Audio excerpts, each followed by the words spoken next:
নমস্কার, আমি 108 নম্বর বুথের গ্রাম পঞ্চায়েত সদস্য দিগ্বিজয় বসুনিয়া।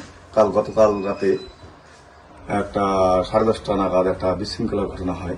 সেই ঘটনায় বং মিডিয়ার গাড়ি আসে, সেই বাড়ির সূত্রে আমার জানা, কিন্তু আমি গাড়িটা দেখিনি বং মিডিয়ার গাড়ি। অতএব বং মিডিয়ার নাম করেও নাকি বাড়িতে হুমকি দিছে, কিন্তু বং মিডিয়াকে আদৌ আমরা দেখতে পারিনি। দুইটা ছেলেকে ধরা আছে, সেই ছেলে দুইটা বং মিডিয়ার কোনো না কোনো আত্মীয়। সেই আত্মীয়দেরকে বাড়ির লোকজন আটকায় রাখে। তার পরিপ্রেক্ষিতে পুলিশ এসে তাদেরকে নিয়ে যাওয়া হয়, তাদের হাতে তুলে দেওয়া হয়। সুতরাং এখানে বং মিডিয়া আসে নাই। আর বং মিডিয়াকে আমি প্রশাসনের তরফ থেকে বলছি, কোন রকম বং মিডিয়াকে আমি দেখতেও পাইনি, আর বং মিডিয়া ছিল না। আমার অজান্তে গাড়িটা গেছে, এটা অবশ্যই ভুল করেছে। ওখানে যাওয়ার পরে একটু গালিগালাজ ওই বিষয়ে কমপ্লেন আসছে, দাদা নাকি গালিগালাজ করেছে। তো আমার বাড়ি ভাঙচুর করছিল, সেই জন্য আমি গালাগালাজ করছি।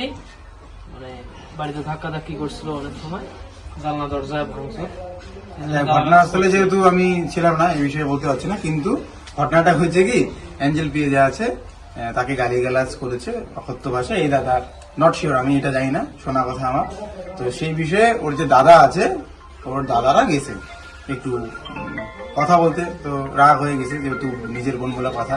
তো এই বিষয়ে এই ঝামেলাটা হয়েছে। এরকমও কথা উঠছিল যে ছিনতাই করা হয়েছে, মানে কোনো কিছু হারিয়েছে, সোনাদানা বা এনিথিং আদার্স কিছু? সোনাদানা হারায় নাই, কিন্তু আমার ঘরের ক্ষতি হয়েছে। আচ্ছা, কথা বাড়িয়ে লাভ নেই। প্রথমত কথার পৃষ্ঠে কথা আসবেই, বাড়াইলে পরে। অ্যাঞ্জেলের দাদা হয়, আমিও যেহেতু গার্জিয়ান হিসেবে আসছি, মীমাংসা করার জন্য আসলাম। আর মীমাংসা করে মানুষের সাথে মিশতে ভালোবাসি, এনারাও ভালো মানুষ। হ্যাঁ, রাগের মাথায় অনেক কিছু হয়েছে, সবটা মিটিয়ে এখন সুন্দরভাবে যাতে ওনারাও থাকে, আমার সুসম্পর্ক বজায় রাখবো।